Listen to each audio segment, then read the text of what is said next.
Maraming malalaking digmaan ang namumuo sa mundo ng One Piece sa ngayon, kung saan si Garp ay humarap laban sa Blackbeard Pirates.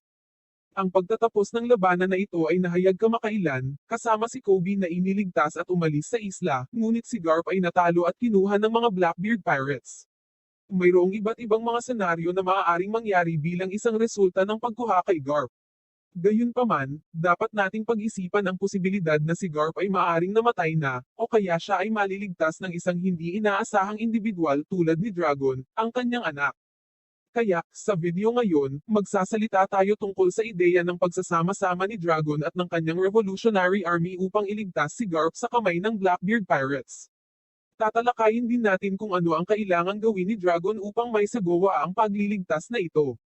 Kaya kung isasaalang-alang ang kamakailang balita ng pagkuha kay Garp, aking mga kaibigan.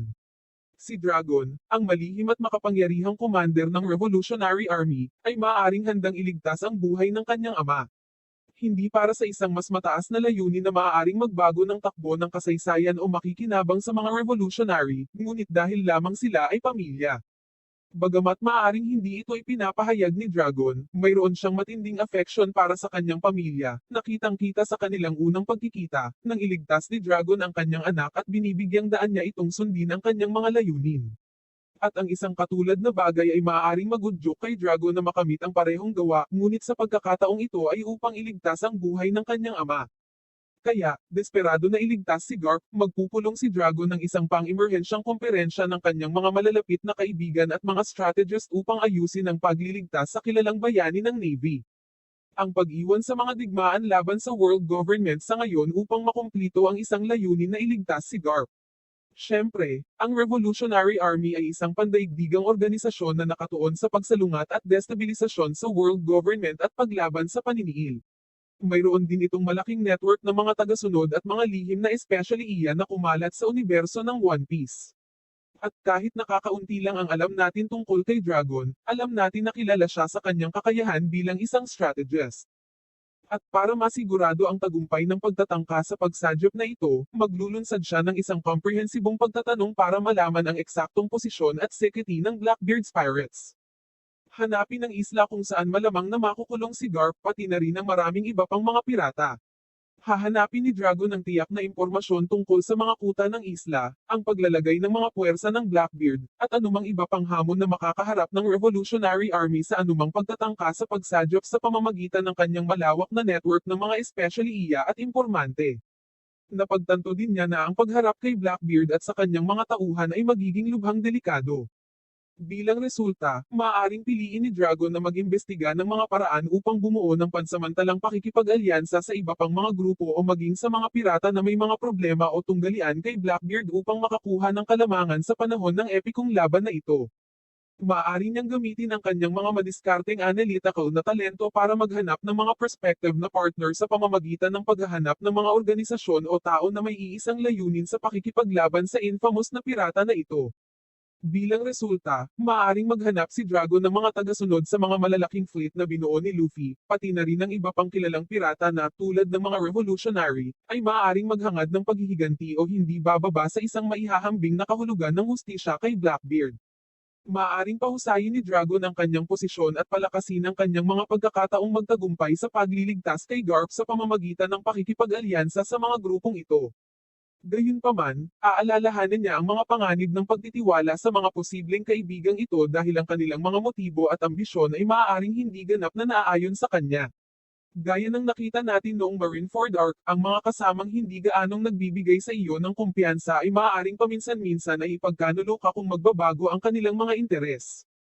Sa buong malaking laban sa Pirate Island, ang pagiging maingat at diplomasya ay magiging susi sa pagtatatag ng mga ugnayang ito at pagtiyak ng mahusay na koordinasyon sa buong misyon ng pagsadyop.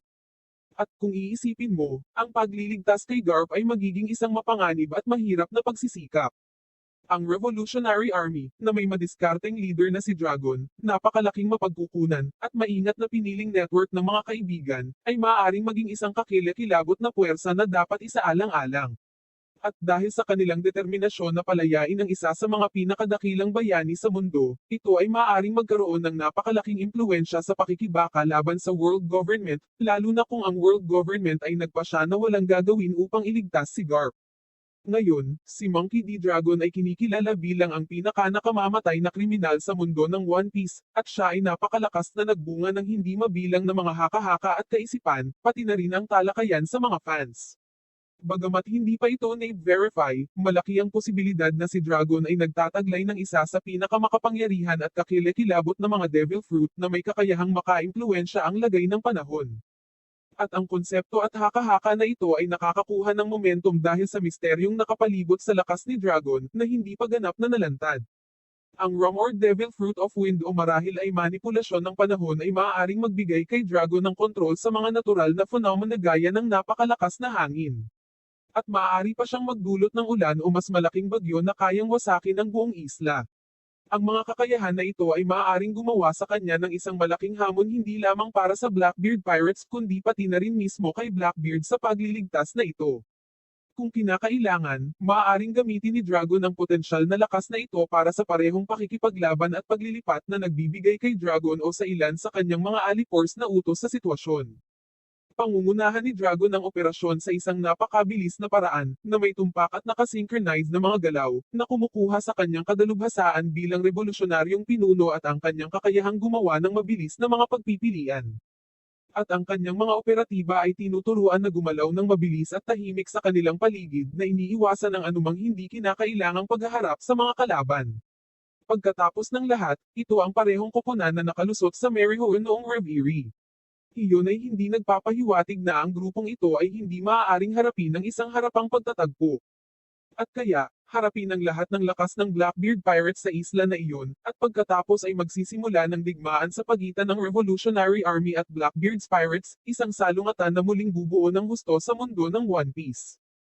Sa kanyang napakalaking kaalaman sa mga pandaigdigang gawain, nakagawa sana si Dragon ng maraming strategic reserves at maging ng mga nakatagong-taguan sa iba't ibang kritikal na lugar sa buong mundo sa paglipas ng mga taon.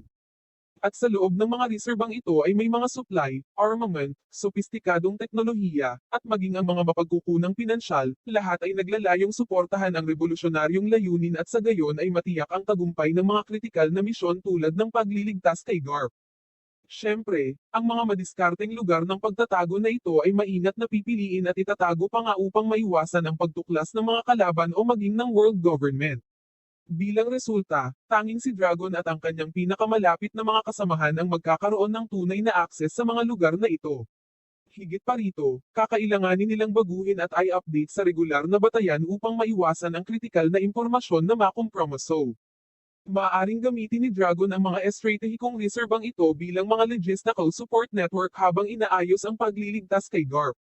Halimbawa, maaari niyang gamitin ang kanyang mga kontak at pinansyal na mapagkukunan upang magbayad ng mga especially iya o mga ngalakal sa hanay ng kaaway na nagpapahintulot sa kanyang mga operatiba na makakuha ng kritikal na katalinuhan tungkol sa tumpak na posisyon ni Garp o mga pagpapahusay sa mga kuta ng Blackbeard's Island. Higit pa rito, maaaring gamitin ni Dragon ang mga stockpile na ito upang magbigay ng espesyal na kagamitan sa kanyang mga operatiba, na nagbibigay sa kanila ng tactical na kalamangan sa panahon ng pagliligtas. Maaaring kabilang dito ang mga cutting-edge na baril at camouflage outfit, pati na rin ang mga makabagong teknolohikal na armas na may kakayahang mahusay at palihim na alisin ang mga magkasalungat na depensa. Siyempre, ang mga strategic reserves ni Dragon ay isang paraan din para matiyak niya ang kaligtasan at tagumpay ng kanyang organisasyon kung ang rescue mission ay makakatagpo ng hindi inaasahang mga hadlang. Kung sakaling magkaroon ng emerhensya, maaaring umalis ang kanyang mga ahente sa mga ligtas na lugar na ito, kung saan magkakaroon sila ng sapat na mga panestos upang muling magsama-sama, pag-aralan ang sitwasyon, at maghanda ng isang bagong paraan ng pagkilos. Maaaring gamitin din ni Dragon ang kanyang mga pinansyal na mapagkukunan upang matiyak na ang kanyang mga operatiba ay may akses sa iba pang mga ruta ng pagtakas at mabilis, ligtas na pagdadala, na nagbibigay daan sa kanila na tumakas ng mabilis at mag-ingat sa Blackbeard's Pirates kung ang ransom ay nakompromiso. Ngunit maging tapat tayo, kahit na may masusing paghahanda at tumpak na pagpaplano, ang pagsadyap sa Garp ay magiging isang mahirap na gawain dahil ang mga Blackbeard Pirates ay malakas at matyaga, at magiging handa sila para sa isang pagsisikap sa pagsadyap dahil kailangan nilang malaman na ito ay darating. Bilang resulta, ang sagupaan ay magiging mabangis at puno ng mga hindi inaasahang panganib.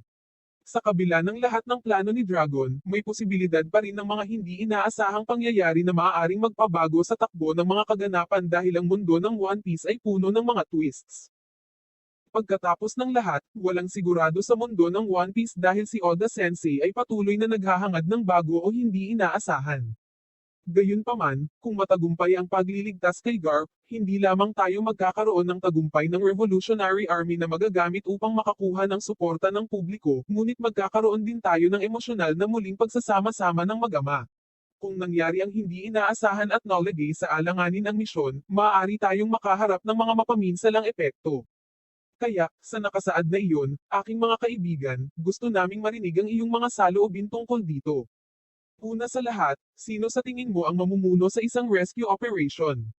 Naniniwala ka ba na ito ay magiging Luffy o Dragon o sa palagay mo ay susubukan ng world government na iligtas si Garp? Pangalawa, ano ang inaasahan mong mangyayari? Sa pagkakaalam natin, hinahangad ng Blackbeard na in-ransom si Garp upang makakuha ng isang bagay mula sa world government, maaaring maging isang celestial dragon. Ngunit ano sa palagay mo ang gagawin ng Blackbeard sa world government kung hindi niya makuha ang kanyang paraan? Kung tutuusin, siya lang naman ang kilala natin na kayang humawak ng dalawang devil fruits. Kaya, siya ba ang magiging susunod na kalaban ng world government na kumikilos bilang isang puwersa ng kaguluhan o randomness sa nalalapit na laban na alam nating darating sa pagtatapos ng alamat na ito? Ipaalam sa amin kung ano ang iyong iniisip sa comment section sa ibaba.